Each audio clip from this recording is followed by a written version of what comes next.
Many years ago, in the lively city of Port Harcourt, lived a man named Tamuno, who was a well-known electrical engineer and devoted family man. Tamuno was a good man and the kind of husband every woman prayed for. He was gentle, always home by 6 p.m. and never forgot his wife's birthday. He was married to Furo, a calm, God-fearing and intelligent woman. Furo was not only his wife, she was also his peace. She respected him, trusted him, and believed he could do nothing wrong. They had 2 children, attended church every Sunday together, and prayed together before sleeping each night. Their marriage was peaceful. Well, too peaceful according to his best friend Priye. Priye was a bachelor in his mid-30s who believed that marriage was a trap created by women to slow men down. He was loud, funny, and full of dangerous advice. Tamuno and Priye had been friends since secondary school. Priye knew everything about Tamuno, from the day he met Furo to the day he proposed. He was even the best man at their wedding. But lately, Priye had started preaching a strange gospel. Guy, I don't understand you. So you mean you will never touch another woman apart from Furo? Do you want to die of boredom? Tamuno laughed. Why should I? I have all I need at home.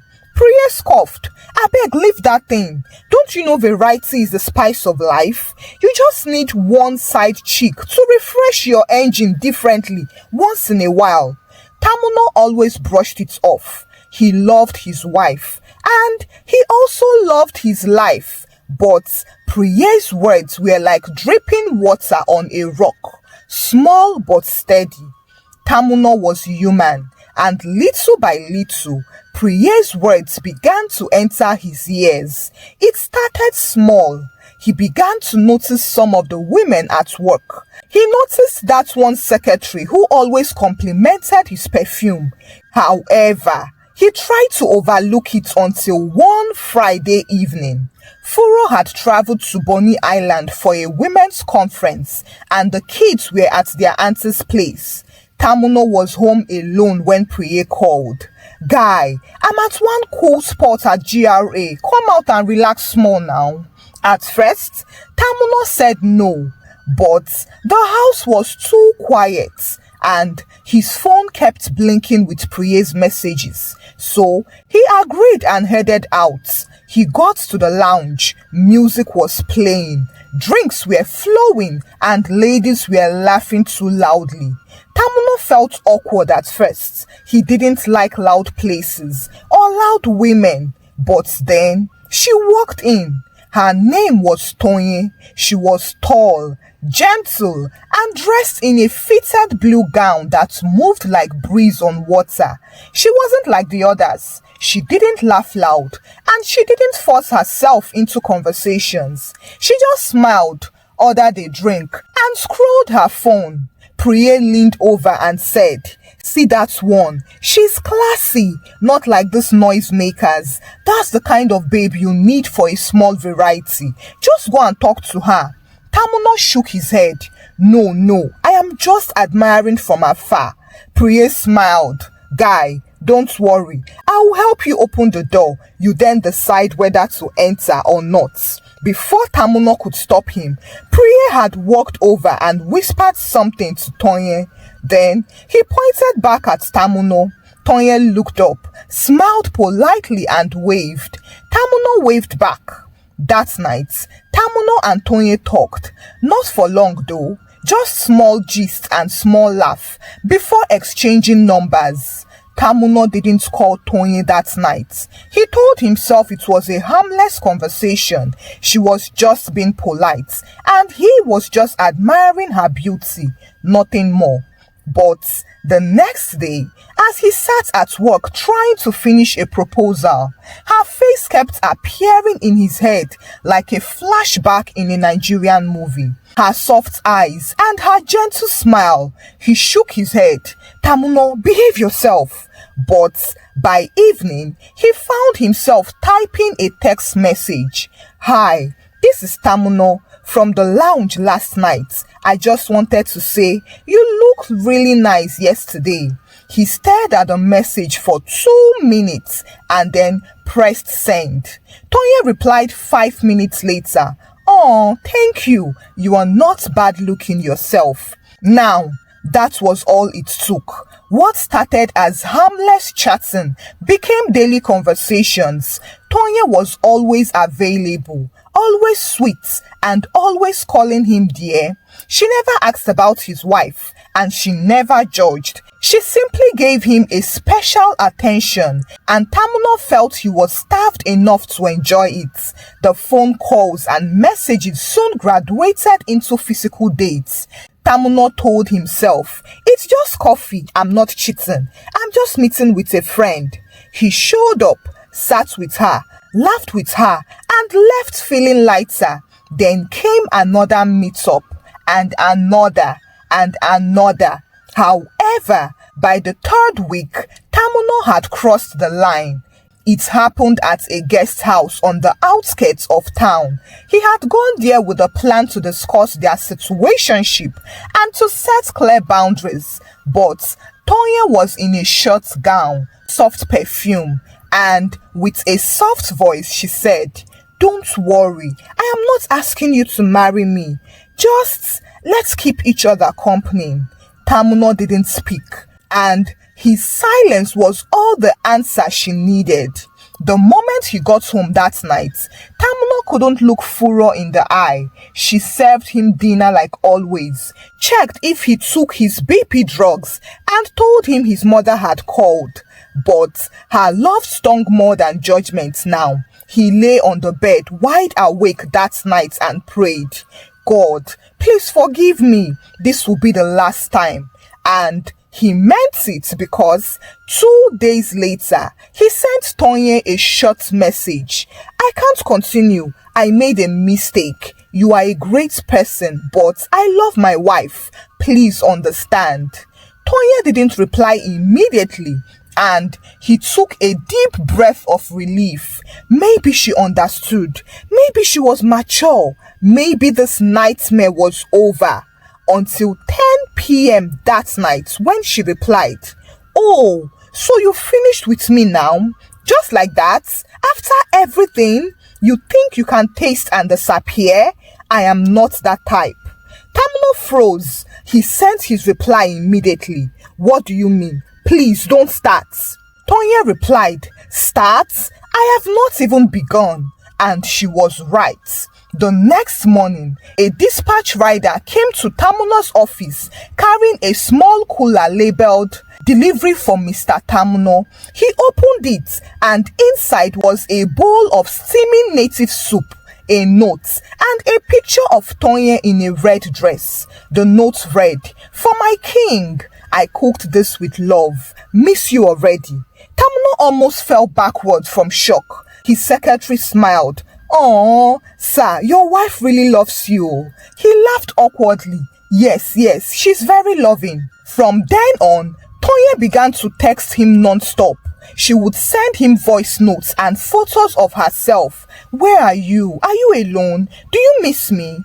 She appeared at his office gate one evening as he was about leaving and waved at him from across the road. She even joined the gym near his house. One day, while he was buying suya, he heard a voice. "You didn't tell me you liked peppered meats." Tamuno turned, and there was Toya, smiling like a cat that just caught a fish.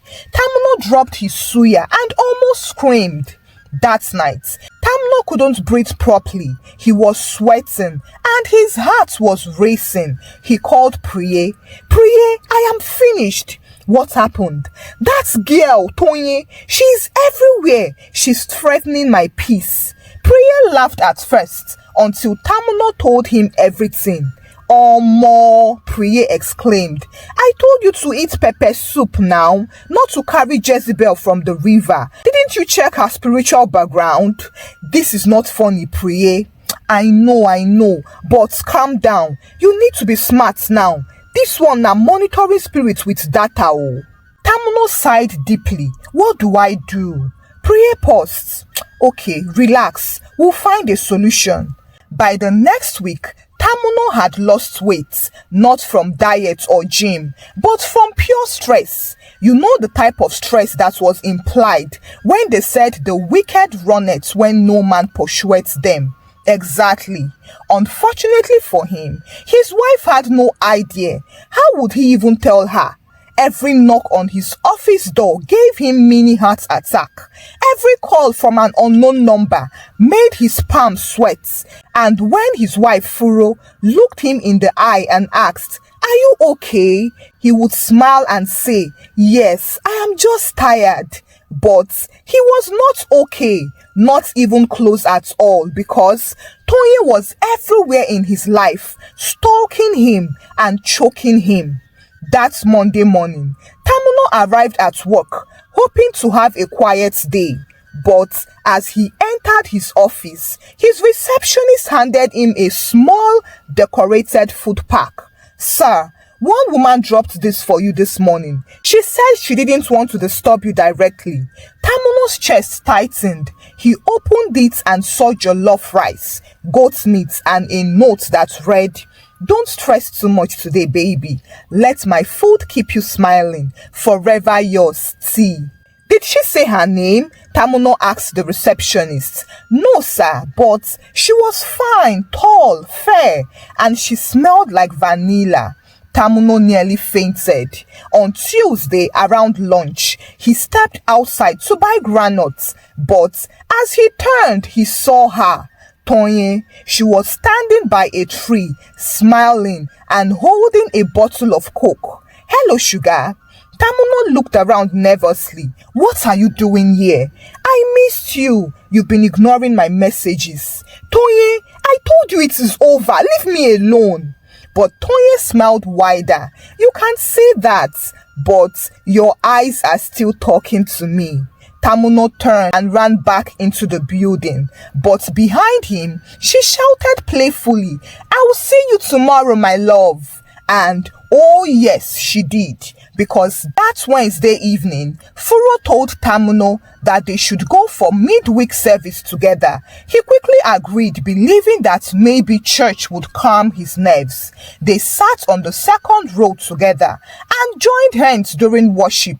Tamuno was singing peacefully when he felt something, a familiar scent. He turned, and right there in the third row, just behind them, was Toya, dressed in a red gown with red lips and red nails. She smiled at him, and Tamuno nearly dropped the hymn book. His voice started to crack during the next chorus. Furo noticed. "Are you okay?" He nodded too fast. Yes, just dry throat." After service, Toya walked past them slowly and whispered to Tamuno, "You are mine forever. You can't hide even in God's house." On Thursday, Toya called him. He didn't want to pick, but he was tired of running. Her voice was cold when she spoke up. "So, this is what you want, right? You want to treat me as if I am mad. You think you can use me and dump me like tissue?" Tamuno swallowed hard. "Toya, please, I am a married man. This can't continue." She hissed. "You should have thought about that before entering my bed, before calling me baby girl and eating from my pots." Tamuno kept quiet. "You think your wife won't find out? I am only one text away from destroying your precious marriage." Tamuno froze. "Please, don't do this, please." Toya laughed. "You will hear from me soon." And then she hung up. Tamuno sat on the floor that night, holding his head and crying silently. That same night, he had a terrible dream. Toya was chasing him in a wedding gown, shouting, I do, while Furo threw Bible verses at him like arrows. He woke up panting with a stifled scream. Luckily for him, he didn't wake Furo up. If not, he would have explained tire, no evidence. At this point, Tamuno knew he couldn't do this alone anymore. The next morning, he called Priye at work. Guy, this girl is going to destroy me, Tamuno shouted over the phone. Priye yawned. What is it again? Do you know she followed me to church? She threatened to tell my wife. She is even in my dreams. Prayer sat up. Eh? Are you serious? Guy, I think you need to tell your wife at this point, so. Tamuno shouted, are you okay? My wife? She will bury me alive. Prayer shrugged. See, all die na die. It is either you die slowly from stress or die once and find peace. Pick one because this Jezebel you are describing is very deadly. Oh. That evening, Furo brought his food to the sitting room as usual. She smiled and said, you look tired. Do you want me to massage your shoulders? Tamuno looked at her and his stomach turned with guilt. He couldn't take it anymore. He dropped his spoon, took her hand and said in a shaking voice, Furo, I need to tell you something. Tamuno held Furo's hands as if it was his last connection to life. She sat across from him and her eyes narrowed slowly. Talk, she said. Tamuno gulped. He wished he could faint and disappear, but it was too late now. He had to face it. He closed his eyes and forced the words out. I cheated. There was silence. I met someone, just once, but she won't leave me alone. Furo blinked. You what? Tamuno knelt down immediately and began to shake like a nervous goat. I know, I'm a fool. I made a terrible mistake. She was nothing serious, just small temptation. But now she's haunting me like a spirit. She shows up at my office, sent food, came to church. Church, Furo. She says if I don't come back to her, she will scatter everything. Furo looked at him like she was watching a documentary titled How to Be Useless in 7 Steps. Then, slowly she stood up. Tamuno shut his eyes. Please, don't throw something at me. She didn't move for a long moment. Then, she walked out of the room. Tamuno waited. 10 minutes passed. 20 minutes. But she didn't return. Tamuno sat down and his sweat soaked through his singlets. That night, Furo didn't say a word. She didn't shout or cry. She simply took her pillow and slept in the children's room. For 2 days, she ignored Tamuno. She served his food without looking at his face. She answered his questions with one word. She walked past him like he was part of the furniture, and Tamuno was dying quickly from inside. He preferred shouting to this ice-cold silence, maybe crying or even a slap. And then, on the 3rd day, Furo called him into the living room and said, sit. Tamuno sat like a child waiting for discipline in school. She folded her arms. You said she's stalking you. Yes. She knows where you work. Yes. She said she would expose everything. Yes. Furo nodded slowly and then said something Tamuno never expected. Good. Then let's deal with her. Tamuno almost choked on his breath. You want to fight her? He stammered. No, I can't stoop that low, Furo said calmly. I want to end her games. Tamuno stared silently. She walked over and sat beside him. I am your wife. Am I angry? Yes, I am.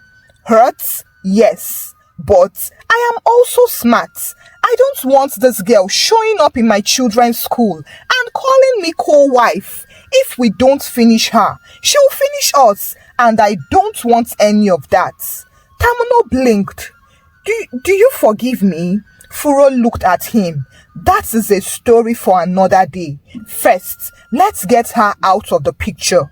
Later that night, Priya came over and Tamuno briefed him when Furo walked in with her notepad and said, Gentlemen, let's plan. Priya looked at Tamuno and whispered, Guy, your wife is cold though. I fear this one past the side cheek. Furo ignored them. She laid out the plan like a detective. We'll bait her.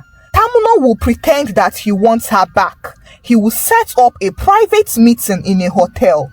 When she gets there, we'll give her the kind of scare that will chase her back to her village barefoot. Priye raised his hand. What kind of scare? Furo smiled. Let's just say we are joining Nna in sacrifice. Someone will have to be Kanayo or Kanayo. Tamuno's mouth was wide open. Wait, we are staging a ritual? Furo nodded. A fake one. Just to show her that you are not ordinary. She wants madness, right? Well, let's give her witchcraft deluxe. Priye clapped. Ah, madam, I like you. Oh. They set the date and the plan began. Tamuno called Toya the next morning and said, I've been thinking, I miss you. Toya's voice immediately lit up like generator. Oh, baby, I knew you would come back. Tamuno smiled. Let's meet. Elimu Hotel, room 14 tomorrow night. Toya giggled. My odogu, I am coming hot. He hung up and whispered to himself, Lord, I know I am a sinner, but tomorrow, help me act like a wizard one last time. By Friday, the stage was set. The room was dim, but everything was clear enough for the madness that was about to begin.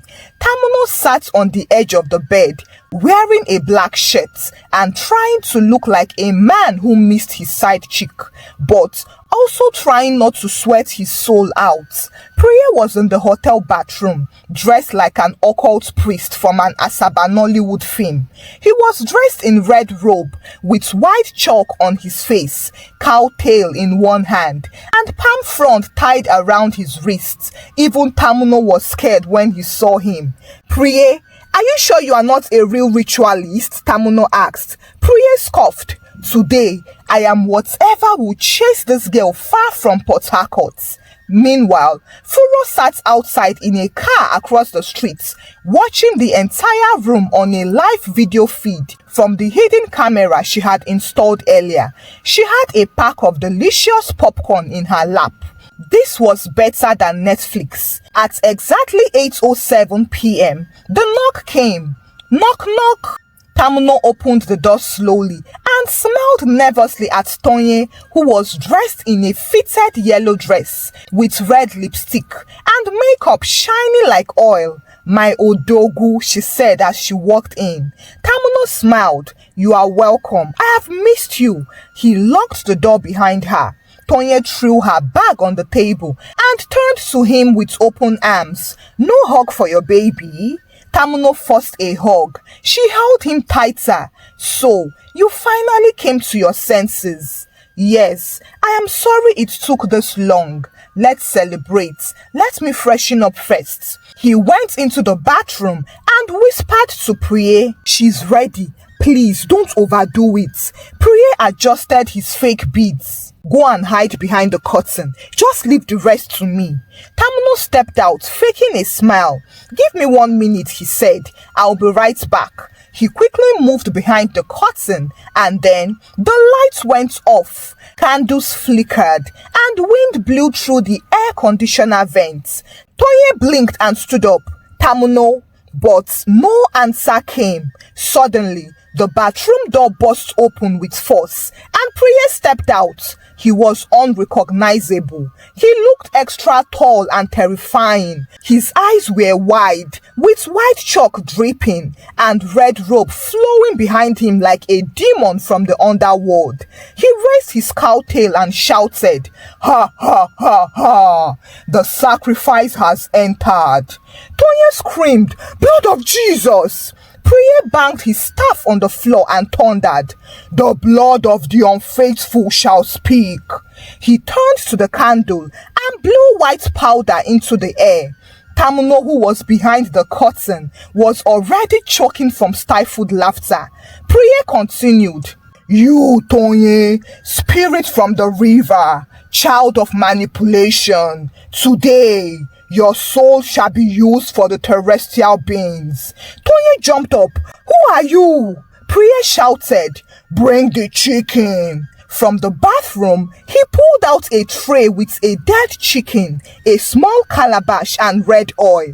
Toya screamed and tried to open the door, but it was locked. She ran to the window and it was locked too. She began to shout, "Holy Ghost fire, back to sender, every demonic altar, collapse." Priye walked in slow circles, chanting fake words. Olobomokumo, abarakatata, gigbe, gigbe, gigbe.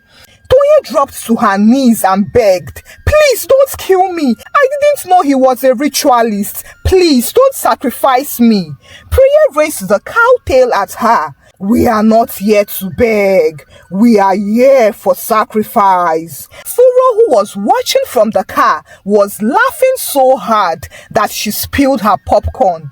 Toya saw her life slowly leaving, and so, with all her muscle, she jumped up, pulled her shoe off and used it to break the door handle. The door flew open, and just like that, she ran out of the room, down the hotel hall, and into the streets barefoot. Her wig flew off behind her, but she didn't stop, neither did she look back. Tamuno came out from behind the curtain, laughing so hard. "We did it!" Priye was wiping the chalk off his face. "I need an award for this, so." They both dropped on the bed, laughing like fools. Tamuno and Furo silently went back home that night. But while Furo slept like a baby, Tamuno barely slept. Every sound felt like thunder. Every footstep outside the house made him peep through the window like someone expecting the police. Even though Toya had run like a thief at midnight, he still wasn't fully convinced she wouldn't show up with a pastor, a cutlass, or both. Furo woke up the next morning, stretched, yawned, and walked into the living room looking fresh. "Good morning, Mr. Sacrifice," she said with a smirk. Tamuno looked up from the couch nervously. "Furo, what if she comes back?" Furo sat down and poured herself a cup of water. "She's not coming back. She won't even step foot in this town again. But just to make sure, you call her." Tamuno's eyes widened. "Call who? The same girl that nearly broke my life?" Furo calmly drank her water. "You will call her. Put the phone on speaker. We'll finish it properly." Tamuno took a deep breath, picked up his phone, and dialed. Just when he thought she wouldn't answer, Toya's voice came through sharp, nervous, and defensive. "Hello?" "Toya," Tamuno said calmly. "Tamuno, you! Don't call this number again in your life." "Why did you run last night?" he asked, pretending to be hurt. "You left me there. You even offended the high priest." "What? You think I don't know what you are doing? You and your occultic group. You wanted to use me for sacrifice." "Sacrifice? No, it was just the beginning now. They will still need your picture for the final stage." "I rebuke you!" Toya screamed so loud that the speaker shook. "You are mad. I am a child of God. I have already packed my bags. I am leaving Port Harcourt tonight. You and your high priest will never see me again. If you try me again, I will call my pastor and call down fire from heaven. Don't call me again, you devil." With that, she ended the call and blocked his number. Furo fell off the chair and burst into laughter. "Ha ha, I told you, if I handle her, she will change her name and run from the city." That night, Tamuno cooked noodles for the family to show appreciation. As he served it, Furo sat with her leg crossed and looked him dead in the eye. "Listen carefully. The next time you put your head in fire, I will help the fire burn you completely." Tamuno nodded obediently. "I won't try it again, I swear." Finally, peace had returned to the Tamuno's household like cool breeze after a heavy rain. He now came home early, stopped hanging around Priye too much, and even joined the midweek prayer team at church for spiritual coverage. One evening, after dinner, Tamuno knelt beside Furo in the living room while she was scrolling through her phone. "My love," she looked at him. "Yes? I want to say thank you for everything, for saving our marriage and for saving my life." She scoffed. You are lucky I am a woman of God, she said. Tamuno nodded like a lizard. Yes, I am very lucky, Furo continued. I have forgiven you, but let this be the first and last time I have to chase a Jezebel out of our lives. I promise from now on, it is you or nobody, Tamuno said. Priye came over on Sunday afternoon with a cooler of catfish pepper soup. He greeted Furo with two hands together and said, Madam, I respect you. You deserve an award for Wife of the Year. I'm telling you. Furo smiled. No problem. Just make sure you keep your advice to yourself next time. Priya nodded. Yes, ma'am. No more advice from me. From now on, it is only drink water and mind your wife. They all laughed. That night, Tamuno stood by the window looking out into the calm Port Harcourt night. He thought about how close he had come to losing everything. His home, his wife, and his sanity. All for what? For a few minutes of stolen attention? He shook his head and told himself, I have been a foolish man. But from now on, I will be the priest of this house, and there will be no female ushers in my ministry. Thank you for watching the story. Kindly share your thoughts about the story with me in the comment section. What did you learn from the story? And what did you love about the story? Give the story a thumbs up and share the story out with your loved ones. Subscribe to this channel if you've not done so by now. Until I bring another story your way. Bye!